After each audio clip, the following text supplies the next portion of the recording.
I spend hours every week in meetings and in long-form conversations, and I used to lose important ideas as soon as the discussion moved on. My phone wasn't a great solution, battery issues, storage limits, notifications interrupting. And so now I use the NotePin S as my note-taking assistant by our sponsor, Plod.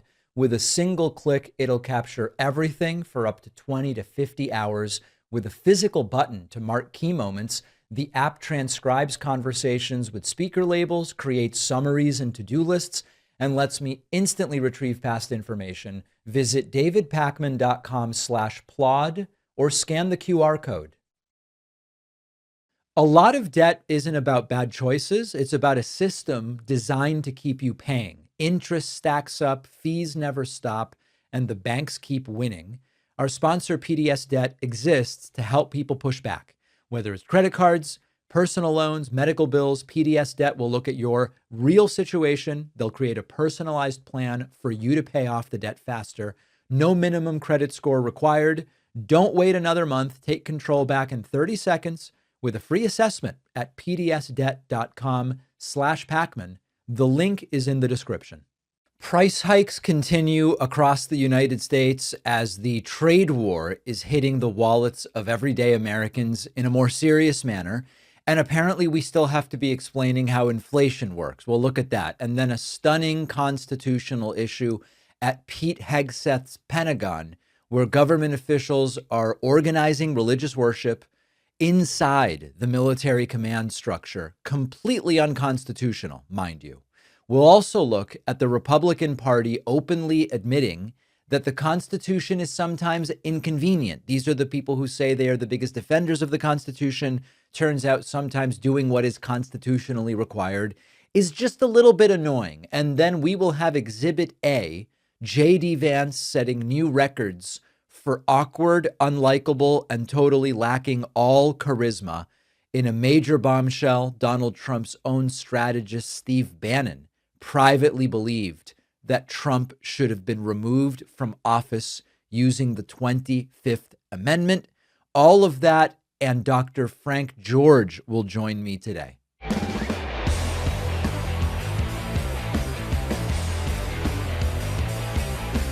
Price hikes continue across the economy. We were promised lower prices. That requires deflation.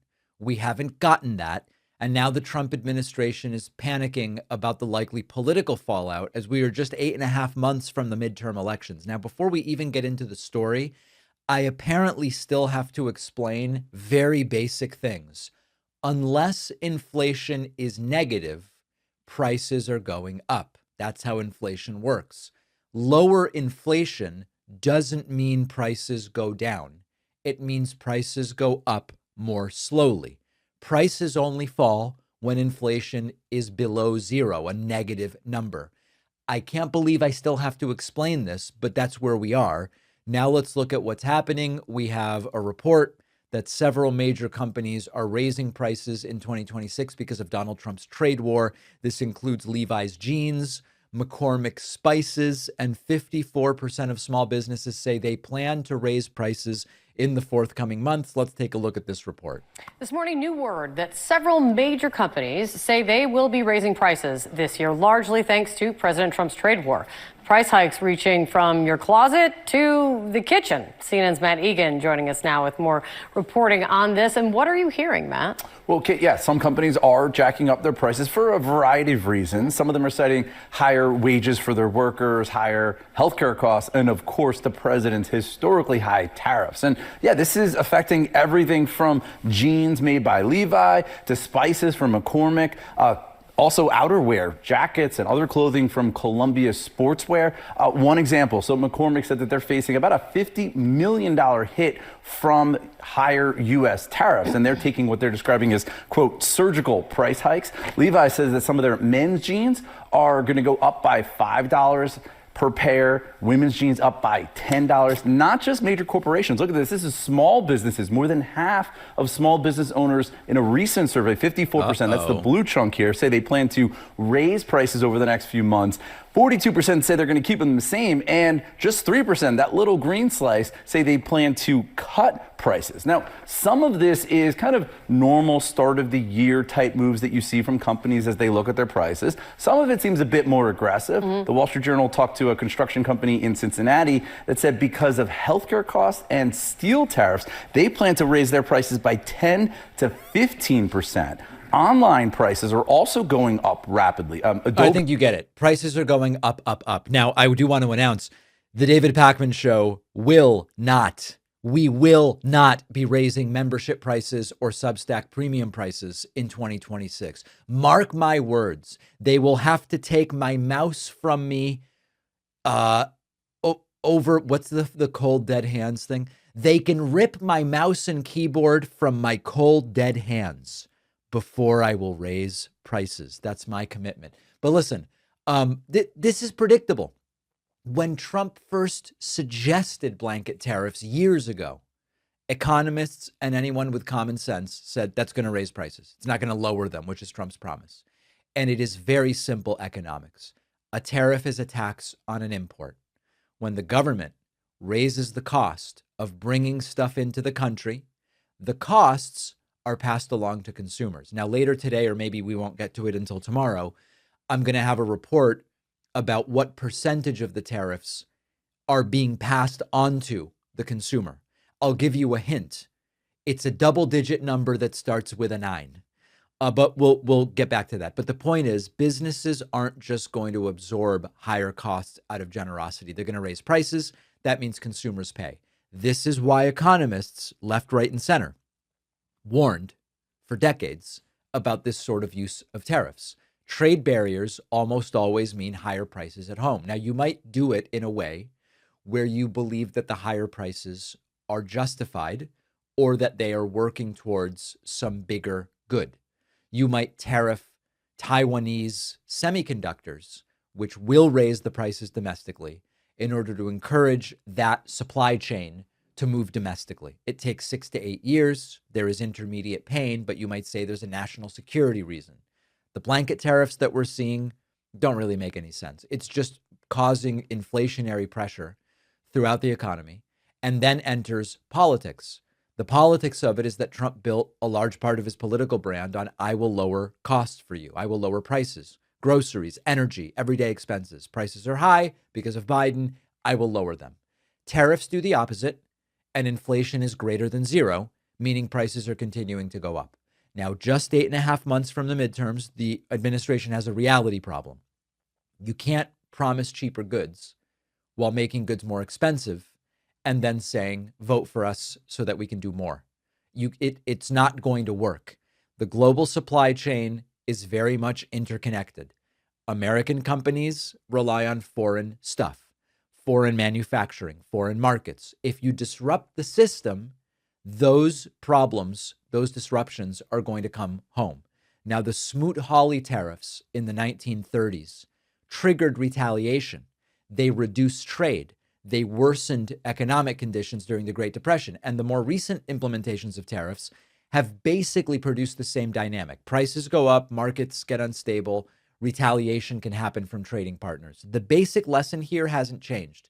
Trade wars are easy to start, difficult to control, and very tough to win unless the tariffs are used in an extremely surgical, calculated, proactive manner. Now, as far as the politics of it, you can yell that the economy is great until you're blue in the face. You can say that prices are going down. But if people go and see that stuff costs more, when I go in to get my beautiful smoked paprika, maybe from McCormick Spices, I don't know. But by the way, McCormick is not a sponsor of the show. I am not going to, what am I going to believe? Trump or the fact that my beautiful Spanish paprika? And what about cardamom, both of them really.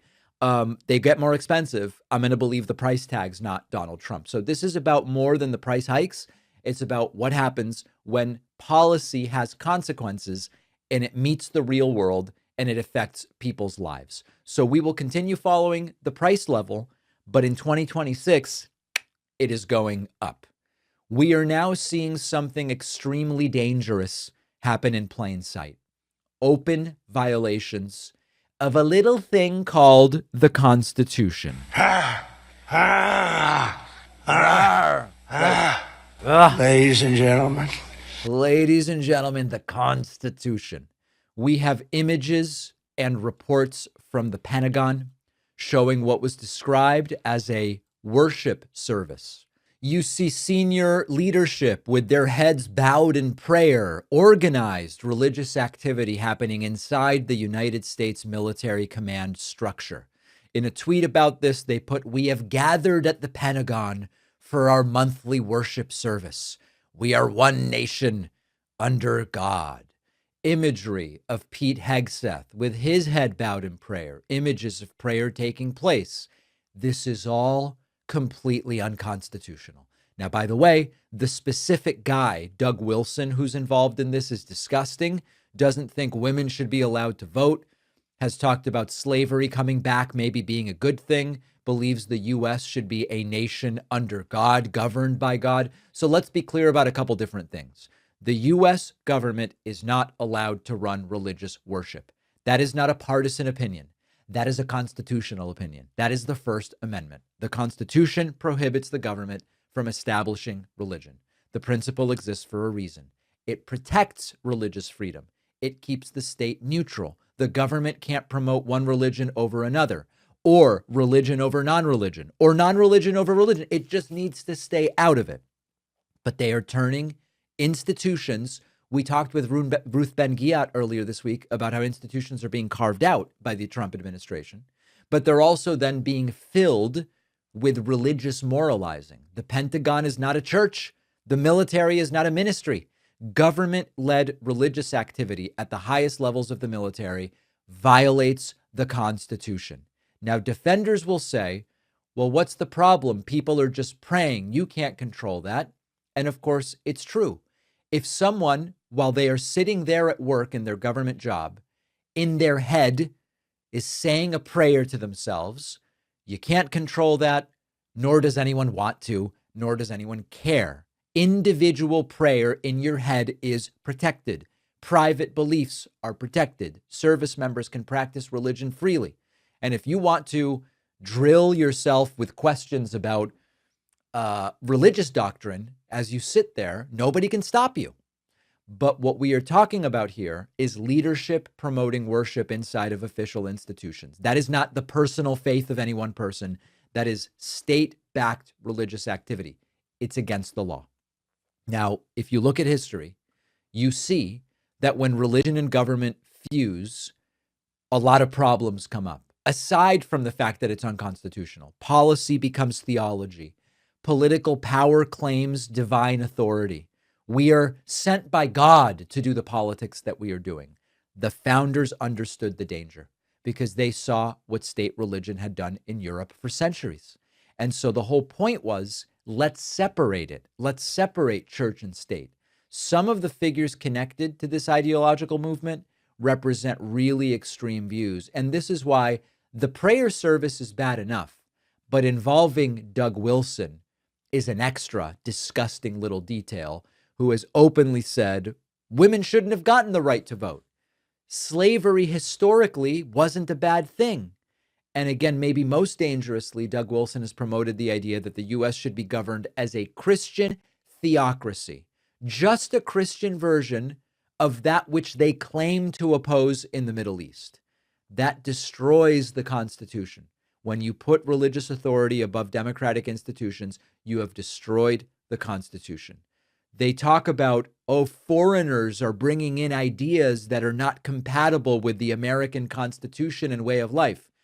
Instituting religion in our federal government institutions is not compatible with the way that this country was designed by the founders. Will there be any consequences? I wish I could say yes, but it really doesn't seem like there will be.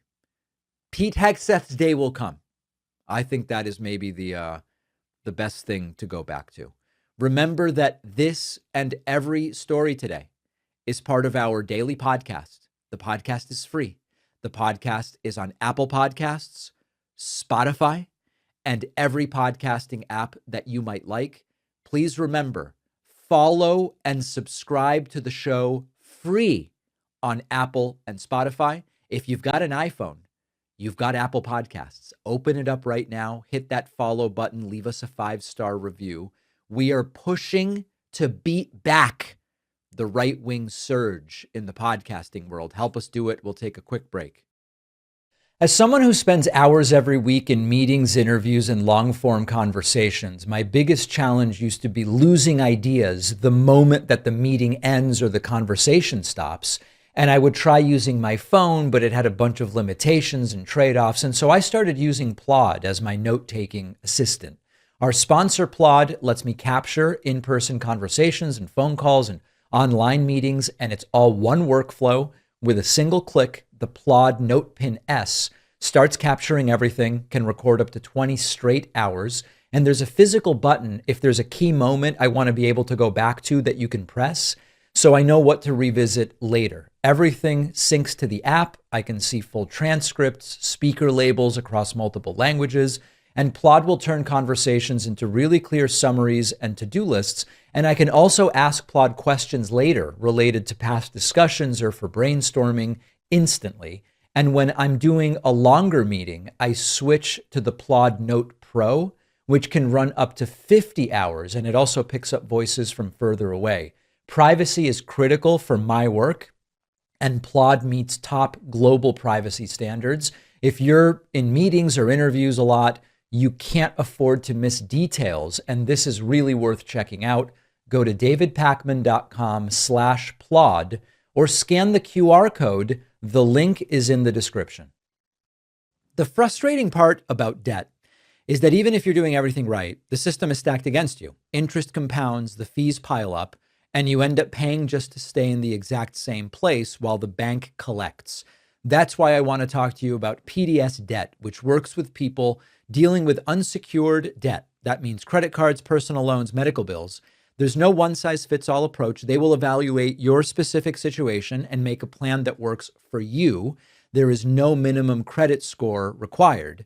PDS Debt is A+ rated by the Better Business Bureau. They have thousands of 5-star reviews and have already helped hundreds of thousands of people get out of debt. Every month you wait costs you more in interest and fees. Don't wait another month. Take back control in 30 seconds. Get your free personalized assessment at pdsdebt.com/Pakman. The link is in the description. The David Pakman Show is an independent media program. That means we are primarily funded by you, members of the audience. You know, when I play the Alex Jones flipping out about our bonus show clip, I always get emails from people saying, that Alex Jones impersonator really sounds a lot like him. I want to remind you, that is not an Alex Jones impersonator. Alex Jones once ranted and raved against our bonus show. He hates our membership funding system. Oh, the bonus show where you want to make money, but everybody else that makes money to fund themselves is bad. That's the real Alex Jones. We have a whole segment about it, and it's on video. You can find the entire thing. Fight back against Alex's antagonism by signing up at joinpakman.com. Let's talk about a little thing called the Constitution. Many of you know that Republicans constantly brand themselves as constitutional conservatives. We defend the founding principles. We protect liberty. The Constitution is the ultimate authority. We are on our knees for the Bill of Rights until it gets in the way. And then suddenly the Constitution is very inconvenient. Let me show you this. We have Republican Congressman Buddy Carter responding to Democratic demands about warrants. What about warrants? Due process, law and order. Let's do things the right way. And it's just not convenient to do the constitutional thing if you're Buddy Carter. But some of the demands that the Democrats have put forth, we're not going to be able to obtain that. We can't have a warrant every time. And ICE is so important, and I support. Think about that for a second. ICE is going to do what ICE is going to do. We can't have a warrant every time. That is not a little bureaucratic detail. That's the Fourth Amendment. The Constitution requires warrants based on probable cause before searches and seizures. It's not a suggestion, it's the rule. So when a Republican says we can't have Democrats, pesky Democrats want warrants every time, What he's really saying is constitutional rights are getting in the way of what he and Trump and Republicans want to do. And that is a massive revelation that shouldn't come as a shock. I have a whole chapter in my book, The Echo Machine, about how it's fine to talk about our philosophical principles, but that there is no point in wasting time arguing about it with these right wingers because their stated principles go flush right down the toilet as soon as they become inconvenient. Real constitutionalism is not about defending rights when they are convenient.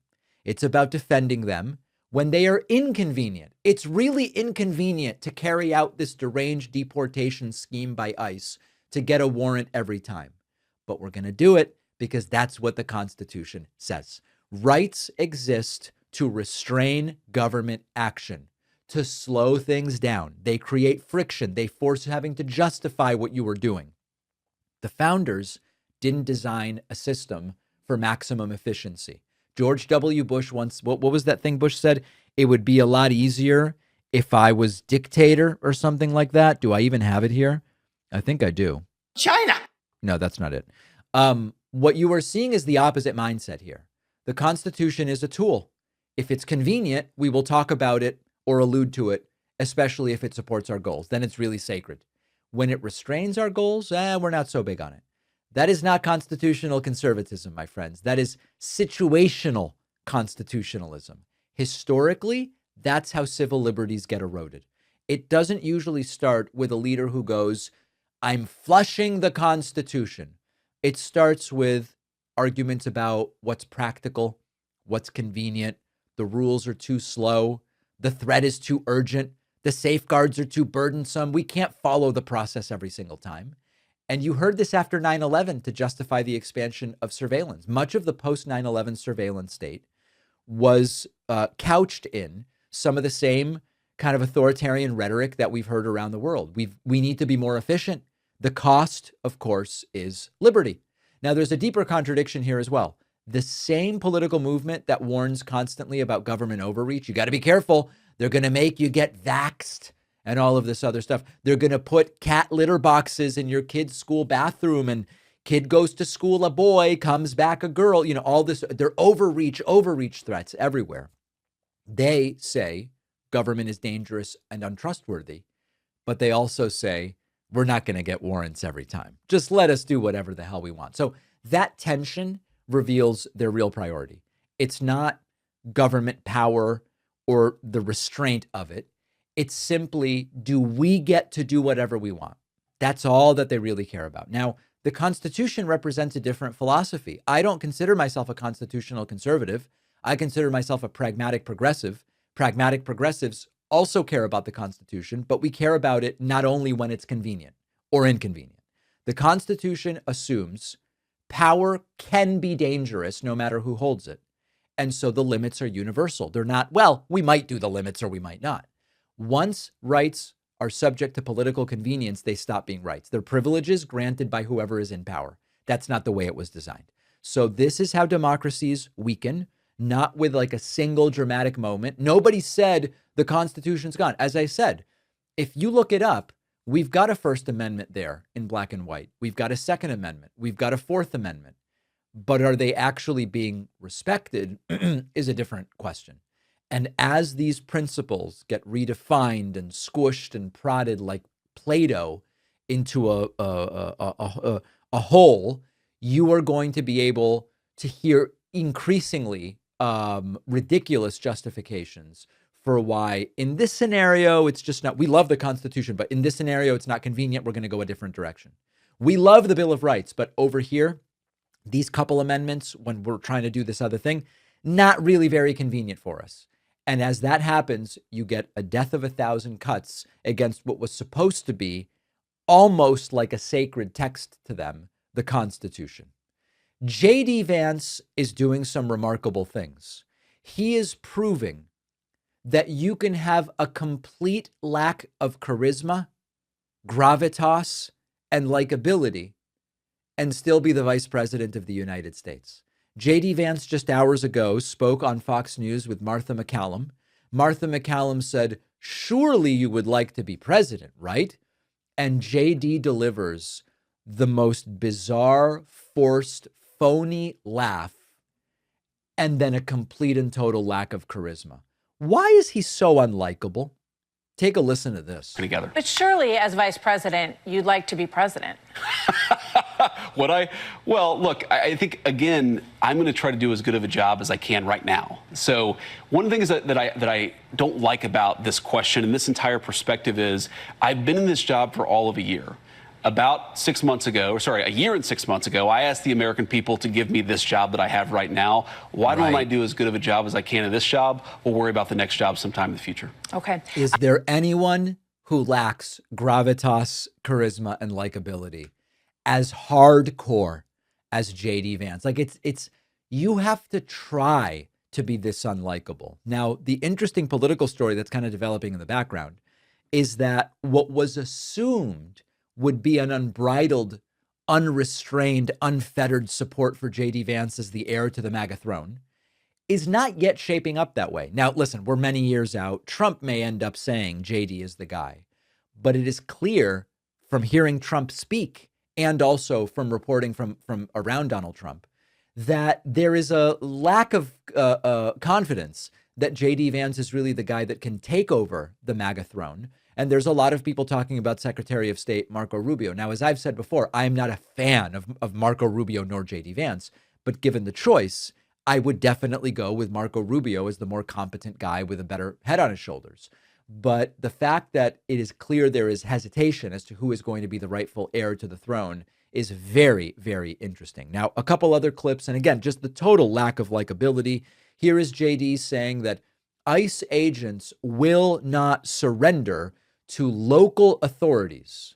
It's kind of interesting spin on federalism. Country. That's how it should work. Where you have that chaos in Los Angeles and Minneapolis, it's because the local authorities are so committed to an open border that they want to put law enforcement at risk. We're not going to surrender to that. We're not going to submit to that. We're going to be deliberate. We're going to be smart. We're going to try to prevent these chaotic scenes that, of course, the Democrats use to political advantage. But once again, do we care about the law or don't we care about the law?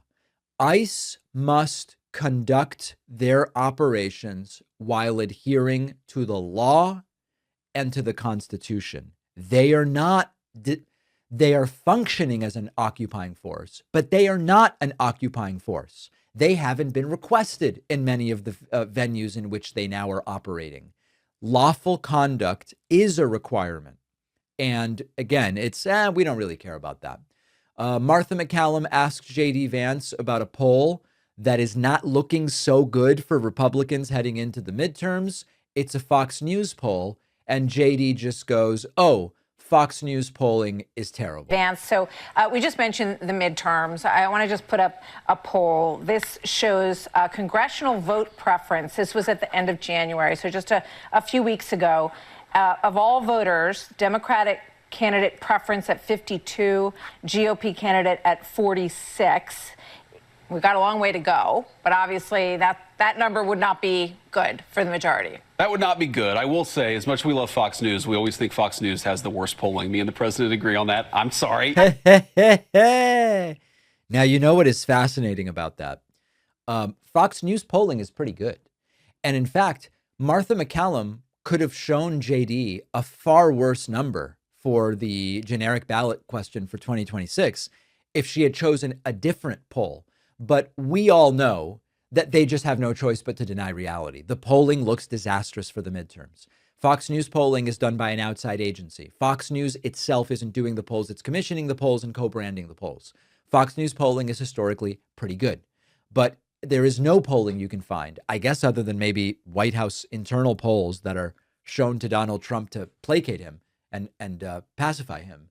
All the polling looks terrible. Even Rasmussen, which is historically quite friendly to Trump and to Republicans, Rasmussen polling looks terrible. They have no choice but to deny reality because the numbers are so bad. Finally, JD tells us what they want to do with these ICE operations. What I suggest we do is let's listen to what JD says they want to do, and let's compare it to what they are doing. Enforcement. What we've consistently said is that we want to deport violent criminals, people who came in under the Biden administration illegally, and get them out of our country so that Americans' wages can go up, so that American streets can be safer. Tom's been an important part of that, but of course, Kristi Noem's been an important part of that. Our DHS Secretary, Stephen Miller, at the White House has been an important part of that. Here's the thing, Martha, where you've had cooperation between the state, the local, and the federal government, whether it's a blue city like Memphis or a red city in a small town in the middle of Ohio, you have great cooperation and you don't have the chaos. We're able to get illegal aliens out of our country, and we're able to do it in an orderly way. Where you have Democrats refusing to cooperate, places like Minneapolis, places like Los Angeles, the entire immigration enforcement thing, it becomes more chaotic. It becomes harder to get the worst people out of our country. It's a nightmare for the American people, but unfortunately, the Democrats, at least some of them, some elected Democrats, are so committed to the idea that you shouldn't be able to deport anybody that they're willing to put at risk the lives of local police, the lives of federal law enforcement, to ensure that it's as hard as possible to enforce the border. We're going to keep on enforcing the border despite that, but man, it would be great to have a little bit more help from the local officials. That the president didn't like the videos that he was seeing in Minnesota. I don't think any of us liked the videos. So are we not going to see that kind of surge in Los Angeles or New York, the other places that you mentioned? Well, Martha, none of us like those videos. That's in fact, the point is we don't want immigration enforcement to be chaotic. In 99% of cases, you have a federal law enforcement officer. They show up at a jail or they show up somewhere else. They identify a person who needs to be deported, and they get him out of our country. That's how it should work. Where you have that chaos in Los Angeles and Minneapolis, it's because the local authorities are so committed to an open border that they want to put law enforcement at risk. We're not going to surrender to that. We're not going to submit to that. All right, and then he goes back to the surrender thing. So listen, they want to they want to deport violent criminals. Okay, but they're deporting nonviolent criminals. There's also no evidence that criminals meaningfully reduce wages, which he says is something, I'm sorry, not criminals, immigrants, documented and undocumented. But what they do is become customers of businesses. When you have more immigrants, be they documented or undocumented, they need to buy clothes, they need to buy food, they become customers. Now, this is not a justification for letting people in illegally, but we should hold them to what they said they were going to do, which is get rid of violent criminal illegals. And they are snatching up people who not only don't meet that definition, they are even snatching up people that are American citizens. So JD, as always, unlikable as ever, deranged as always, raising questions as to whether maybe something is going on with his brain as well, although I don't think so. I think he's just deeply uncharismatic and a completely unserious person. Let me know what you think. Leave a comment. Staying focused while you work can be difficult, especially for folks with ADHD. Maybe you've tried listening to music on YouTube or ambient videos, background noise, but the sounds and the music weren't designed for focus and they end up distracting you. Our sponsor, Brain FM, is a music app specifically designed to support focus, with music designed by musicians working together with neuroscientists. And because of Brain FM's unique audio technology designed to change the patterns in your brain, Brain FM is the only music app funded by the National Science Foundation.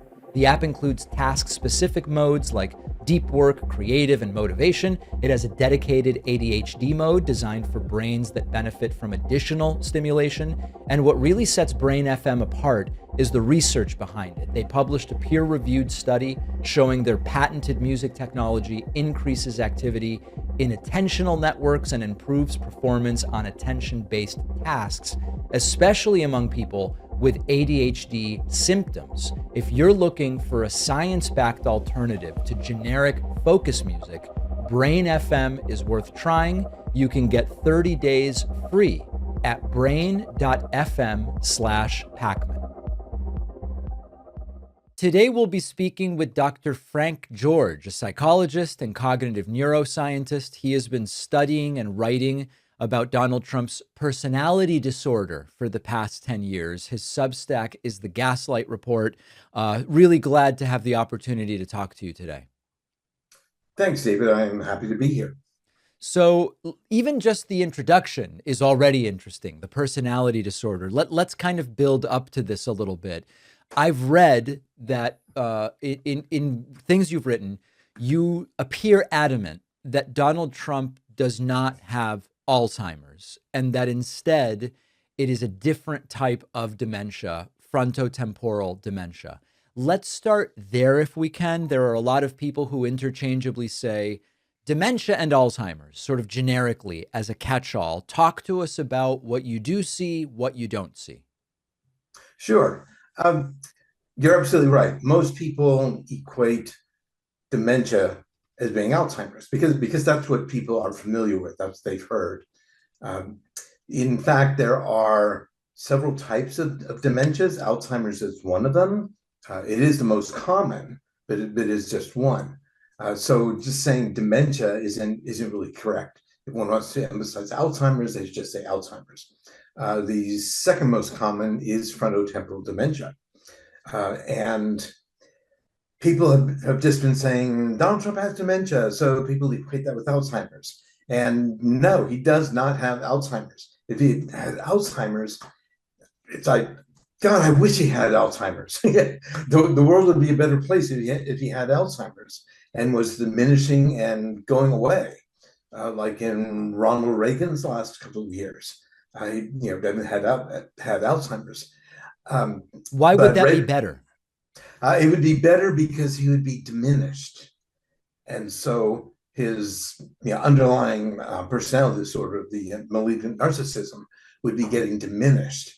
And he'd be becoming less in terms of what he was able to do, just everything about his personality. But with frontotemporal dementia, the person augments because it affects a different part of the brain. Alzheimer's affects the hippocampus, mostly the memory areas of the brain. That's why people forget. And frontotemporal dementia augments, it affects the frontotemporal dementia.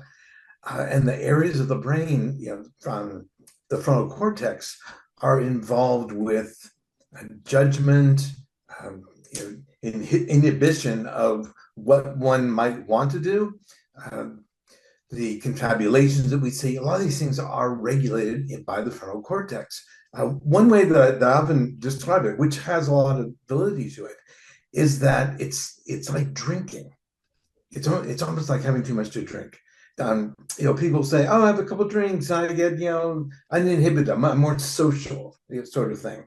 Well, you're becoming disinhibited, and you get to the point where the classic, hold my beer, and then they do something really stupid. That type of disinhibition is exactly what we see with frontotemporal dementia. But in Donald Trump's case, what's being disinhibited is his underlying malignant narcissism.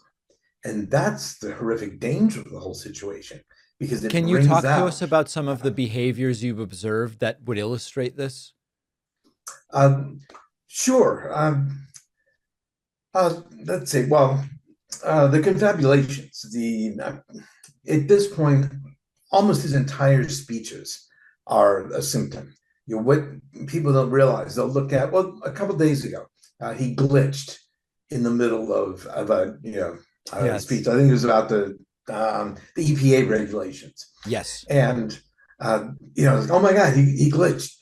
Yes, and that's very serious. But his entire speech is a symptom. He's speaking at a fourth grade level typically. Where 10 or 15 years ago, he was fairly eloquent. You might not like what he was saying, but he said it eloquently. That is just gone. The words he uses now are, he repeats very simple words like big, great, best, over and over and over. They become a great part of his vocabulary. That's symptomatic, actually. And people don't realize that. The paraphasias, Obama, Krishish, screwing up the words. That's a symptom of frontotemporal dementia. It is not Alzheimer's. Now, when you combine the disinhibition on top of the underlying malignant narcissism, that's where we start to see the escalation of the vengeance, the retribution, the random decisions that go back and forth. Like, I'm implementing 100% tariff. A week later, he's getting rid of the tariff. We're invading Greenland, and then he's not invading Greenland. Just that type of thing that, 10 years ago, he wouldn't do those sorts of things. And that type of erotic, sort of chaotic, erratic. So erotic gets into a whole different thing. Not With it, erotic, right? yes, not at all. Yeah, that's another issue. But the erratic behavior and everything that goes with that, the disinhibition, is an augmenting of his underlying personality disorder. And that's the horrific part of it, because as the dementia, as the frontotemporal dementia progresses, that disinhibition just gets worse and worse. And so his decisions will become more erratic, more vengeful. It's just getting expressed with no guardrails. There are people that have written to me and they've said that on the frontotemporal dementia front, that there are characteristics about how Donald Trump stands and walks that coincide with what you're talking about. And a couple of the things that have been pointed to are that when Trump stands, he often sort of hinges forward at the waist in a way that's a little difficult to describe, but it's a slightly wide stance and kind of the top half of his body leans forward. It's interesting because from the side, it almost seems to deny the laws of physics in some strange way, but that's one thing. And then another about his gait, the kind of shuffling, unsteady gait that sometimes includes the dragging of the right leg. Is that at all clinically relevant to you as you think about frontotemporal dementia? It's absolutely relevant. The forward lean is another classic symptom. And like you said, you think it's physically impossible. It's just part of the posture, and that posture is consistent as a symptom. The walking, the gait, the sort of swinging, the wide stance is also symptomatic. And that's why all these symptoms, the physical symptoms and the behavioral symptoms, are consistent with FTD, frontotemporal dementia. When Donald Trump confuses people like Nikki Haley and Nancy Pelosi, for example, or doesn't recognize people right in front of him, how does that interact with your assessment? He does that. He does that pretty consistently, and part of what you can detect there is that he believes it. So he will repeat that error, and and so that gets into a confabulation. He believes what he says when he talks about, like in that same interview a couple days ago, earlier today, when he was on the plane. Yes. And he was talking about murder is down, crime is down, and he just went over the same things over and over again, even though they're not true. And we have the lowest crime since 1900, and all these things. And he's so far off of the question, and he's just repeating these things that he repeats over and over again. He'll say the same thing tomorrow, and he said it last week, and that's just part of this. One way to describe it is he's truly living in his own reality. I tell people that if he took a lie detector test and you asked him these questions, he would pass it. Because I was going to ask you about exactly that, which is whether you believe Trump to be a liar or that he is so confused that he comes to believe the things he says in his mind. I think he absolutely believes most of them. Okay, some of it is just the usual BS, lying, but the things that he repeats over and over, ended 8 wars, all that kind of stuff. He believes that. You can ask him that on a lie detector test, and he'd pass it. I am absolutely convinced. So the lies are in there, and sometimes it's hard to differentiate. What is he making up and what does he truly believe? But at this point, more and more of it, he really believes what he's saying. Is frontotemporal dementia, as compared to Alzheimer's, more suited to holding it together for some period of time? For example, in thinking of the State of the Union address that's just a few days away from now, I don't really expect any major meltdown where he completely loses his ability to speak during an event like that. He does seem to be able to sort of hold it together in some of these high stakes situations. Is that more associated with frontotemporal dementia rather than Alzheimer's? The coming and going is, well, with frontotemporal dementia, it does come and go, but overall it progresses. Alzheimer's, I think, is more of a constant progression. So yes, I think he's having fewer periods of lucidness, but sure, it's possible. And I suspect that, something like the State of the Union address, there are teleprompters, he'll have notes, and he will get told 100 times, stick to the script, read the script. And I imagine he'll riff a few times, but it's more of that contained situation that he can still pull off. It's when he gets into the more ad lib, there's something like the interviews and questions that it just shows up. But more of a contained situation, I think that he can pull it off. I don't expect him to do anything that's abysmally symptomatic, other than most of the speech will be a fairly low level, sort of indication of his deterioration.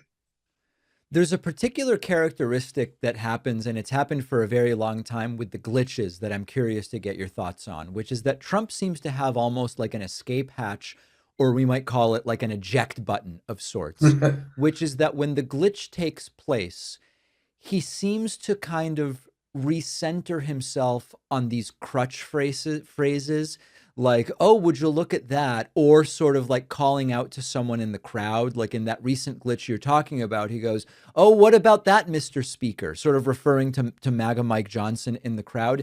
Is that a sort of, what is the utility of that? Is it that on some level his brain is recognizing, I just messed something up, let me go to something familiar and safe? Because that seems to be a pattern. He'll sort of like go back to one of these catchphrases or refer to someone in the crowd when the glitches happen.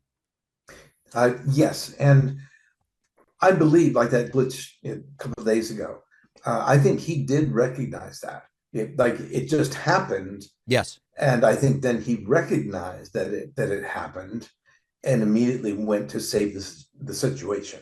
So I think that's what he's doing there. I think that he does recognize now sometimes that he's glitching like that. More like the paraphrases and things. The confabulations, no, because he's saying stuff that he believes. What's the right way to deal with the confabulations? And I'll ask it in this context. I have a lot of mental health professionals in my family. My dad's a psychiatrist, for example, and I've spoken to him about, when you have patients and they come in and they tell you a story that to be factually untrue, about it might be a paranoid story about how certain people in the family or the boss or whatever. How do you deal with that as a mental health professional? And one of the things my dad said is, well, you don't really argue about the facts, but you might ask a question like, have you told other people about this? How did they react? Right. And sort of ask questions that are not necessarily going to directly confront and argue about the facts, so to speak. But that's in like a clinical context. What would be the right way in a political context or in a social context to deal with that sort of confabulation? Again, I would agree with that general assessment. You can't really confront it because he believes it. So you're saying, oh, come on, you didn't solve end 8 wars. You'd be arguing with him. You wouldn't get him to recognize that, oh, yeah, you're right. So you can't confront that. And the aspect of, oh, we'll ask what other people think ends up being sort of, also pointless. Trump would go, listen, well, the fake news tell me I'm lying, but we know we can't trust them or whatever. Yeah. Yeah, exactly. So I think that it's almost a matter of blowing it off in a sense. But I think that this gets to one other point. It's partly up to the media not to confront him, but almost to just ignore it. One of the things, like with the pathological narcissist, one of the more effective ways to deal with them, like in a relationship or something especially, is to do what we call gray rocking, where you just go from being controlled, manipulated, sucked into that relationship to just flat. And so I think if the media just sort of ignored the question, like, well, what do you think about the negotiations? What negotiations? And if he's not answering it, well, you just go on to the next thing. It's just kind of ignoring him.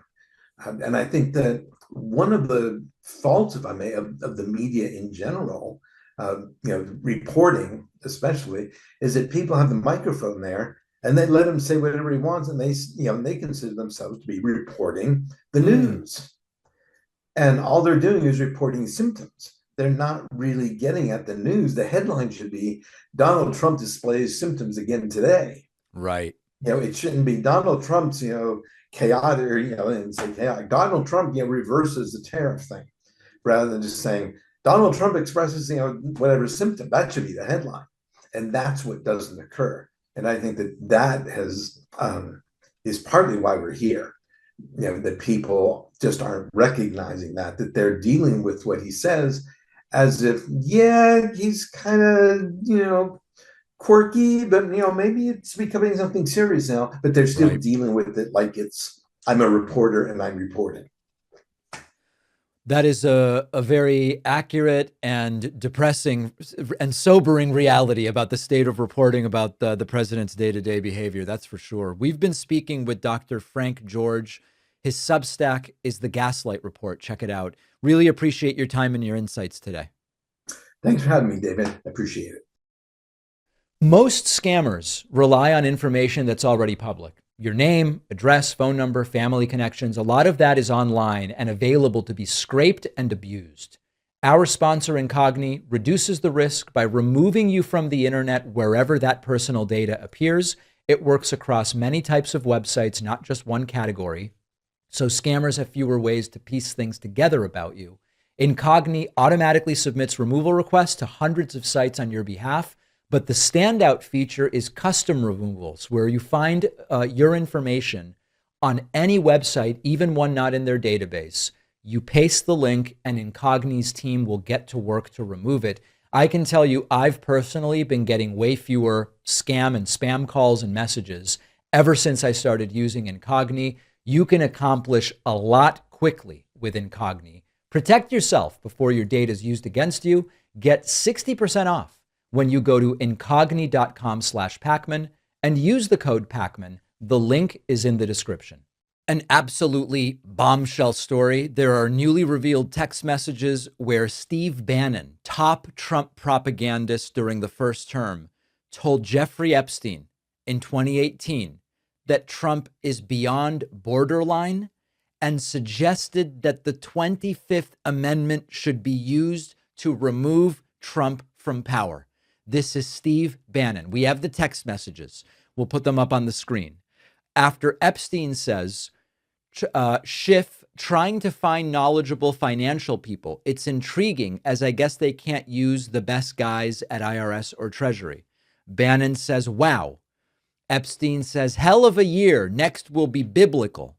Bannon says, we either own 2019 or it will surely own us. And then later, Epstein says, spoke to my Dems this weekend. Boy, are emotions running high. To which Bannon says, going to blow him up right out of the box. White House has zero plan to punch back. Fort Apache with no cavalry en route. To which Epstein says, and no soldiers in the fort. He is really borderline, not sure what he may do. Bannon says, I think it's beyond borderline. 25th Amendment. This is Trump's former chief strategist. This is a central figure in the movement that brought us Donald Trump, appearing to say privately, Trump should not remain president. Now, at the time, Bannon was communicating with Epstein while trying to kind of help Epstein rehab his public image. And what we have learned about Bannon's involvement with Epstein is also completely disgusting. Now, there are other messages where he discussed pushing back on what he called the pedo trafficking narrative and helping to build Epstein's reputation up as a philanthropist. So Bannon was involved in a lot of really disgusting stuff. But we have the same person presenting himself publicly as a Trump loyalist, privately advising Epstein on image repair, questioning Trump's stability, and discussing the removal of Donald Trump from office. That tells you something about how politics actually operates behind the scenes. Publicly loyal, privately not so sure. I believe that the importance of this politically is something we've been talking about for a while. Populist movements like MAGA are built on personal trust in the leader. The leader is not just a politician. The leader is almost like a father figure. The leader is a strong, uniquely stable, uniquely capable person, and image is essential. When insiders privately question the leader's fitness for office, it undermines the core myth of the movement. There are many political figures that perform loyalty publicly, and in private, they're very worried. We've seen it with aides. We've seen it with cabinet members. We've seen it with insiders, and it's bigger than Trump. This happens in many administrations. What's striking here is the severity. You had Bannon publicly. There was no bigger advocate for the unique genius and ability of Trump. And privately, he's texting about removal via the 25th Amendment. Just incredible. And Bannon today positions himself still like an ally of Trump. He talks about there may be a way for Trump to serve a third term and all of this stuff. So the question is, what is it that changed with Trump that got Bannon to change his view? We don't know. I mean, the answer could be as simple as Bannon saw the same stuff we were seeing, and that's it. But then publicly, Bannon has continued to extol the virtues, the alleged virtues of Donald Trump. So I think the bigger story here is not so much about Bannon per se. I mean, listen, the fact that these are cowardly people who have one private view and one public view, rather than just telling us and saying what you really believe. Yes, it's disgusting, and we've come to sort of be used to that. I think the most important revelation here is that even the most strident defenders of Trump still have some ability to honestly assess his failures and successes. And of course, it's been mostly failures. And this is a real peek at how power operates behind closed doors and how loyalty is constructed, how political narratives are managed. Even when you have the architects of a movement privately questioning the leader's fitness, which raises major questions about everything the public has been told, they still put on a happy face and go out publicly and ultimately, get pardons or whatever it is. But when you think about the people closest to Trump, once claiming that there is no greater gift than this man to the American people, and privately saying 25th Amendment, dear God, that couldn't possibly be a bigger gap. And will Trump have any comment on this? Will Bannon have any comment on this? I don't know. As of this moment, neither of them has weighed in. We see more of Trump's allies and supporters turning on him, and the backlash is getting very, very ugly. Now, I don't mean random critics. I mean people who have been defenders and supporters of Trump for a long time, who have built the culture around Trump in a way that was useful to helping him win just over a year ago, and people who gave Trump the benefit of the doubt again and again and again, and now they're saying something very different. And a lot of it has to do with the Epstein files. Here is Andrew Schultz speaking with Charlemagne the God. Charlemagne the God has not been a supporter of Trump's, but Andrew has.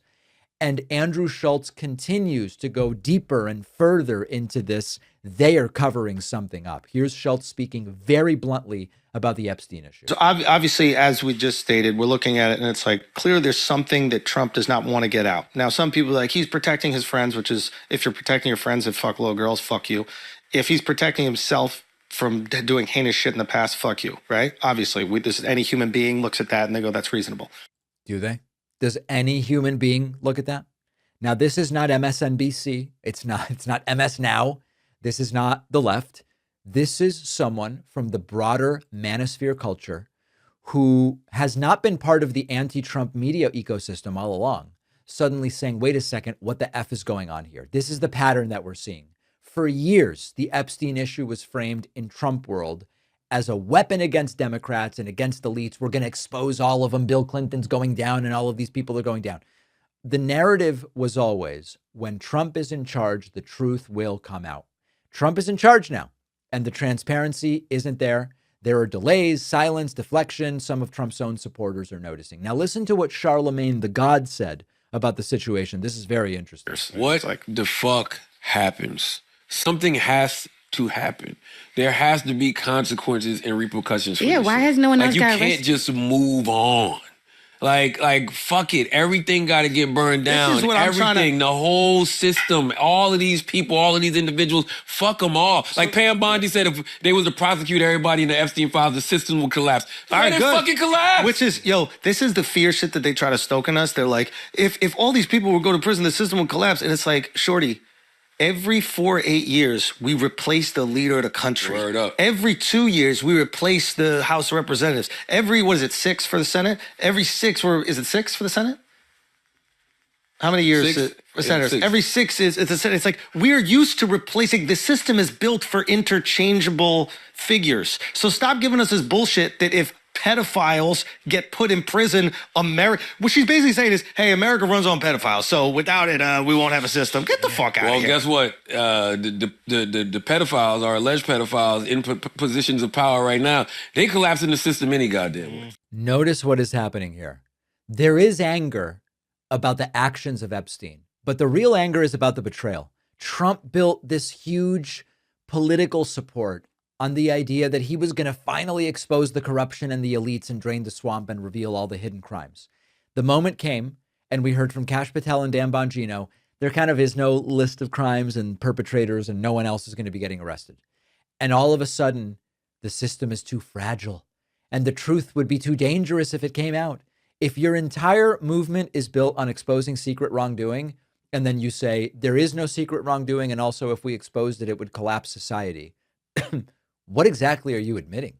You're either admitting that the corruption is massive, but you're not going to expose it, or that you're protecting people because they are people you want to protect, or both. And Trump supporters who took the anti-elite message seriously now have to wrestle with the contradiction. This is how you fracture a political coalition. Now, when critics attack from the outside, you have one reaction. But this is the believers that are asking questions from the inside. And historically, one of the most destabilizing moments for these pseudo-populist movements is when the believers start reconsidering. We've seen versions of this all over the world. When the anti-corruption figure starts looking like part of the corruption, when the calls are coming from inside the house, for lack of a better term, that can be a crisis moment for these movements. Now, does this mean Trump loses his base overnight? No, of course not. But it does show that there are visible cracks, very real anger. And when the people that used to defend you say you're hiding something, it's very, very dangerous politically. The signals are shifting, and there is a growing willingness among these Trump-adjacent voices to openly question him, and that can get very ugly very fast. We should encourage it. And remember, we should go to Andrew Schultz and say, hey, brother, my friend, cool that you're recognizing that this is really messed up, but why did you support this to begin with? Did you really get tricked that badly?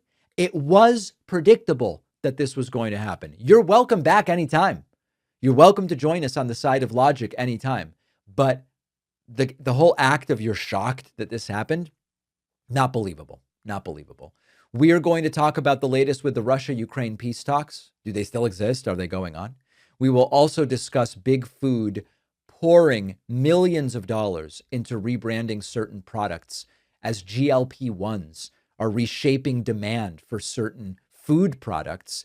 And Governor Gavin Newsom expanded free preschool so much that private daycares are saying we can't afford to stay open. A victory with an interesting little problem. We will discuss all of it today on the bonus show. Sign up at joinpakman.com. Remember to follow the podcast on Apple Podcasts and Spotify. Leave us a rating if you would be so kind.